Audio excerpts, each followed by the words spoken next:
Audio Jungle.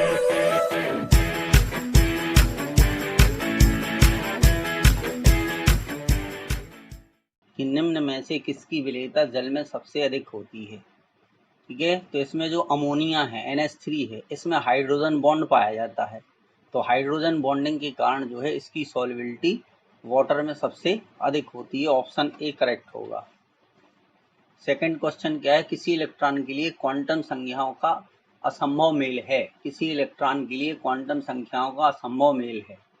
ठीक है, तो देखिए n बराबर 3 के लिए l बराबर 2 पॉसिबल है, और n बराबर 3 के लिए कभी भी l बराबर 3 नहीं हो सकता। अगर n बराबर 3 है,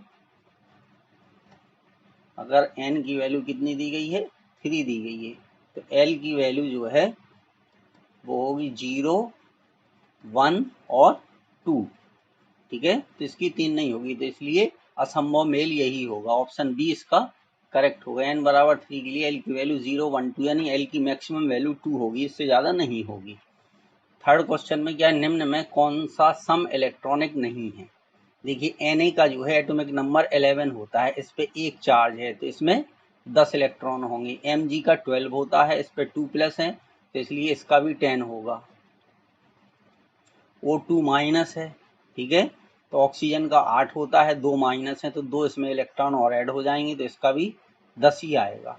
Cl माइनस है, तो Cl का 17 होता है एटॉमिक नंबर, तो ये 18 आ जाएगा। तो इसमें जो सम इलेक्ट्रॉनिक जो है वो डी जो है वो सम इलेक्ट्रॉनिक नहीं है। चौथा है अयुग्मित इलेक्ट्रॉनों की संख्या अधिकतम है, जिसमें अनपेयर्ड इलेक्ट्रॉन बताना है किसमें मैक्सिमम है। ठीक है, तो देखिए जो Fe है, ठीक है, तो Fe जो है इसका 26 होता है, 21, 22, 23, 24, 25, 26।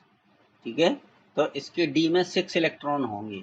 डी में कितने होंगे, 6। ठीक है, डी में 6 होंगे, तो इसमें जो अनपेयर्ड इलेक्ट्रॉन होंगे वो 4 आएंगी। और क्रोमियम का होता है 24। ठीक है, तो D5 होता है, यानी 3D5 होता है यहाँ पर, और 4S1 होता है। तो इसमें 5 अनपेयर्ड इलेक्ट्रॉन होंगे, इसमें 5 होंगे। ठीक है, Ti में D में 2 होते हैं, D में 2 होते हैं। ठीक है, 3D2 4S स्क्वायर होता है। वेनेडियम है तो इसमें D में 3 होते हैं। ठीक है, तो सबसे ज्यादा जो अनपेयर्ड इलेक्ट्रॉन है वो क्रोमियम में होंगे। यही इसका ऑप्शन करेक्ट हो जाएगा। Cr का इलेक्ट्रॉनिक विन्यास देखिए, अभी अभी हमने बताया D में 5 होते हैं और S में 1 होते हैं, तो 3D5 4S1 ये है। ठीक है, 3D5 4S1 इसका यही ऑप्शन करेक्ट होगा, और कहीं नहीं आपको देखिए दिखाई देगा। 3D4 है यहाँ पे D में, और 4S स्क्वायर है। ठीक है, तो D में अगर आधे से एक कम है तो उसमें आधा कर दिया जाता है, S में एक कम कर दिया जाता है। ये जो है एक्सेप्शन होता है। क्रोमियम का जो एटॉमिक नंबर है एक एक्सेप्शन है, जो कि पहले S में 2 होते फिर D में भरे जाते हैं। ठीक है, तो ये एक्सेप्शन है। निम्न में सबसे छोटा धनायन कौन सा है। तो देखिए सबसे ज्यादा पॉजिटिव चार्ज किस पे है, एल्युमिनियम में 3+ लगा है, तो इसलिए ये जो है सबसे छोटा धनायन यही होगा आपका एल्युमिनियम। फिर कह रहा हाइड्रोजन परमाणु की nवीं कक्षक में स्थित इलेक्ट्रॉन की ऊर्जा होती है। तो इलेक्ट्रॉन की ऊर्जा जो है उसका फॉर्मूला होता है -13.6 अपॉन n²। ठीक है, इतने इलेक्ट्रॉन वोल्ट। तो इसका ऑप्शन जो है सी सही है। नाइट्रोजन की एक ऑक्साइड का अणुभार 30 है। ठीक है, यौगिक की एक अणु में कुल इलेक्ट्रॉन है। तो देखिए नाइट्रोजन का ये ऑक्साइड है, तो इसका अणुभार 30 दिया है, तो नाइट्रोजन का 14 होता है, ऑक्सीजन का होता है 16। ऑक्सीजन का 16 होता है, ऑक्सीजन का होता है 16। ठीक है, तो 16 14 मिला के टोटल 30 हो गया। अब इसमें पूछ रहा है कि कुल इलेक्ट्रॉन कितने हैं। ठीक है, तो इलेक्ट्रॉन का मतलब यहाँ पर है कि नाइट्रोजन में होते हैं, नाइट्रोजन का जो एटॉमिक नंबर होता है वो 7 होता है। ठीक है, तो इलेक्ट्रॉन 7 इसमें हो गए। ऑक्सीजन में कितने हो गए, 8, तो 7 + 8 कितने हो गए, 15 हो गए आपके। ठीक है, ये ऑप्शन इसका करेक्ट हो जाएगा, 15 हो जाएंगे। फिर 9 है। MX3 किस प्रकार का अणु है, यानी इसकी संरचना हमें बताना है। तो ये ट्राइगनल, ठीक है, प्लेनर होता है, ट्रेंगल प्लेनर होता है, इसको समतली बोलते हैं, ठीक है। BCl3 की संरचना है, तो ये MX3 का मतलब जैसे BCl3 है, तो ये समतली होता है, इसका बी ऑप्शन करेक्ट होगा। अगर इसका हम स्ट्रक्चर बनाएं तो देखिए इस तरीके से बनेगा, M, एक X हो जाएगा इधर और एक X इधर हो जाएगा, एक X इधर हो जाएगा, ठीक है। और इनके बीच का जो एंगल होता है ये 120 होता है, ये होता है 120 डिग्री, 120 डिग्री होता है, प्लेनर होता है। अब कह रहा है फ्लोरीन, क्लोरीन, ब्रोमीन और आयोडीन प्रबलतम ऑक्सीकारक है, ठीक है। तो फ्लोरीन का जो इलेक्ट्रोल पोटेंशियल होता है वो अधिकतम होता है, +2 पॉइंट कुछ होता है, ठीक है, इसलिए ये क्या है, प्रबलतम ऑक्सीकारक है, ठीक है। 2.87 होता है इसका जो इलेक्ट्रोड विभव होता है, ये होता है +2.87 वोल्ट, यानी मैक्सिमम होता है, ठीक है, इन सब में। तो यहाँ पर फ्लोरीन आ जाएगा। अब देखिए 11 में क्या है, ये यहाँ पर 6 लिखा हुआ है, ये 6 है। तो देखिए सेंट्रल मेटल से सीधे जो लिगेंड अटैच होते हैं, तो पहले वाले में Cn का होल 6 है, दूसरे वाले में Cn का होल 6 है, तीसरे में Cl4 है। तो इनकी जो कोऑर्डिनेशन नंबर है वो ये हो जाएगी, पहले वाले में 6 है, दूसरे वाले में 6 है और तीसरे वाले में कितनी है, 4, ठीक है। तो ऑप्शन इसका बी करेक्ट हो जाएगा, 664। अब ये कह रहा निम्न में से कौन सा आयन रंगहीन है, ठीक है। तो देखिए जो रंगहीन की सिचुएशन होती है, रंगहीन कब होगा, रंगहीन है, ठीक है, या कलरलेस, ये कलरलेस कब होगा, जब या तो इसके डी ऑर्बिटल में कंप्लीटली फिल्ड हो, ठीक है, या डी ऑर्बिटल में 0 हो, ठीक है।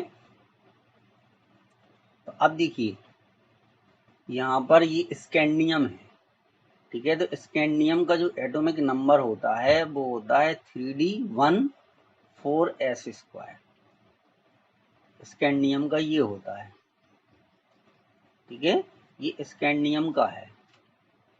अब अगर हम बात करें स्कैंडियम 3+ की, तो स्कैंडियम 3+ की जब हम बात करेंगे तो ये हो जाएगा 3D0, ठीक है, और 4s0। तो इसके डी में जो है अनपेयर्ड इलेक्ट्रॉन नहीं है, क्योंकि कोई भी आयन, ठीक है, कलर, अब उसका कोई भी रंग होगा जब डी में अनपेयर्ड इलेक्ट्रॉन होंगे, ठीक है। और कलरलेस कब होगा, जब डी में 10 हो या डी में 0 हो, यानी पूरा डी भरा हो, ठीक है, या डी में कोई भी इलेक्ट्रॉन ना हो। तो इसलिए स्कैंडियम ही इसका Sc3+, यही सही आंसर हो जाएगा। 13 वाले में क्या है, देखिए SO3 2- ये है, तो इसमें ऑक्सीडेशन स्टेट हमें निकालना है। तो देखिए ऑक्सीडेशन स्टेट हम निकालेंगे तो किस तरीके से निकालेंगे, सल्फर की निकालना है, तो जिसकी निकालना उसकी X मान लीजिए, ठीक है।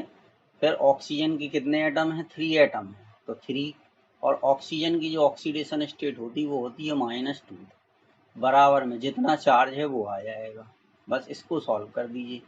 तो X की कितनी आ गई, ये हो जाएगी -2 + 6, ये 4 आ जाएगी, कितनी आ जाएगी, 4। इसी तरीके से आपको इसकी निकालना है H2O4 वाले की, तो यहाँ पर 4 आ जाएगी। अच्छा अब इसका देखिए डायरेक्ट हम लिख देंगे H2O4 2-, इसकी निकालेंगे तो ये आएगी 2x, और ये हो जाएगा -8 = -2, ठीक है। तो यहाँ पर इसकी आ जाएगी 3, यहाँ पर सल्फर की 3 आ जाएगी। फिर इसके बाद है H2O6, ठीक है, इसमें भी 2- है, तो इसकी निकालेंगे अगर बार 10 तो यहाँ पर ये 5 आ जाएगी, ठीक है। तो पहले कितनी आई देखिए, पहले वाले में 4 आई, फिर इसके बाद 3 आ गई, फिर इसके बाद 5 आ गई। तो अब इसका ये हमें देखना है, ये इंक्रीजिंग ऑर्डर में लिखे हुए हैं, सब लिखे हुए हैं, ठीक है, इंक्रीजिंग ऑर्डर में। तो इंक्रीजिंग ऑर्डर में तो देखिए सबसे पहले 3i H2O4 2 माइनस की, ठीक है, तो देखिए सबसे पहले सबसे कम इसकी है, फिर SO3 उसकी 4 है, फिर इसकी 5 है, तो ये ऑप्शन ए इसका करेक्ट हो जाएगा। 14 वाले में क्या है, H2O2 ऑक्सीकरण के फलस्वरूप देगा, तो देखिए इसकी रिएक्शन लिखिए H2O2 equal to O2 plus 2H plus 2E minus. तो क्या दिया इसने, O2 दिया, तो इसलिए इसका ऑप्शन डी करेक्ट हो जाएगा। अब Na2S4O6 में X की ऑक्सीडेशन नंबर निकालना है, तो इसका ऑक्सीडेशन नंबर निकालेंगे तो देखिए Na की होती 1, तो ये हो जाएगा 2 × 1 प्लस सल्फर की हमें निकालना है, तो सल्फर के कितने एटम है 4, और इसकी मान ली ऑक्सीडेशन नंबर हमने X, O की होती -2, तो 6 और -2 करोगे तो यहाँ पर -12 आएगा, ठीक है। अब इस पर कोई चार्ज नहीं है तो इक्वल कितना हो जाएगा 0, तो 12 में से 2 गए तो कितने बचे 10, ठीक है। तो ये 4x इक्वल टू ये आ जाएगा आपका 10, x इक्वल टू आ जाएगा 10/4, तो 10/4 करोगे आप तो ये आएगी 2.5, तो बी ऑप्शन करेक्ट हो जाएगा।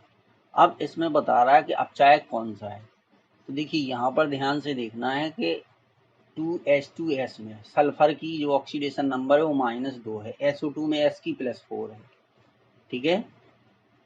तो यहाँ देखिए H2S और ये S, ठीक है, तो यहाँ पर -2 है और यहाँ पर 0 है, तो यानी ऑक्सीडेशन नंबर यहाँ पे बढ़ रहा है।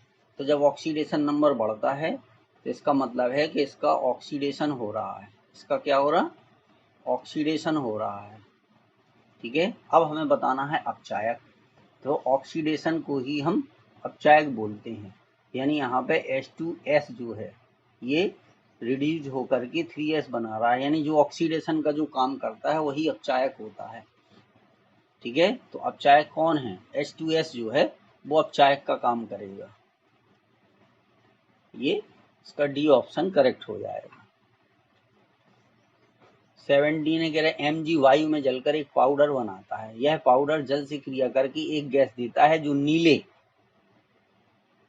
ठीक है, लिटमस पत्र को गीले, ठीक है, नीले नहीं सॉरी गीले, जो गीले लिटमस पत्र को नीला कर देती है, ठीक है, तथा शांत HCl के साथ सफेद धुआं बनाती है। तो ये लैब में अगर आपने प्रैक्टिकल किया हो कि अगर कहीं भी अमोनिया गैस निकलती है और उसके पास अगर हम HCl से भीगी कांच की छड़ ले जाते हैं, HCl से भीगी कांच की छड़ ले जाते हैं तो NH4Cl का सफेद धुआं निकलता है, ठीक है। तो इसलिए इसका ऑप्शन जो है वो सी करेक्ट हो जाएगा। ये देखिए रिएक्शन हमने लिख दी है, पहले Mg3N2 बनेगा, फिर इसकी वाटर से रिएक्शन कराओगे तो यहाँ पर NH3 बनेगी, और ये जब HCl हम इसके पास ले जाएंगे भीगी छड़ तो ये NH4Cl का सफेद धुआं देती है, तो अमोनिया गैस ही इसका आंसर है।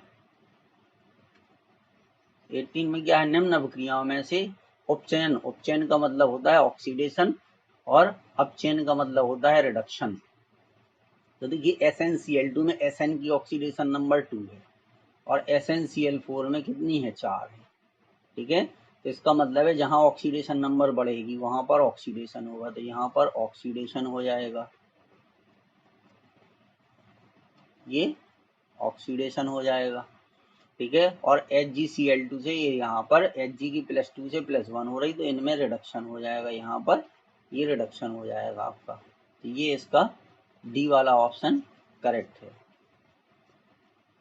और इसमें आपको मेहनत करने की ज़रूरत है, तब कुछ होने वाला है इसमें, चूँकि कन्फ्यूजन बहुत होते हैं, ठीक है, तो इसलिए मेहनत से पढ़िए और एक ही सेट को कई बार लगाइए, करिए, देखिए।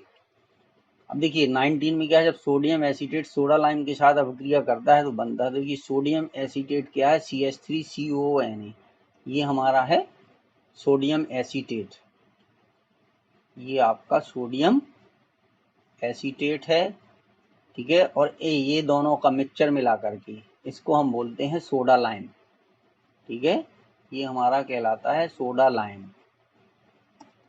NaOH और CO के मिक्सचर को हम बोलते हैं, तो इससे क्या बनता है, मेथेन गैस बनती है, ठीक है। तो ऑप्शन इसका डी करेक्ट है।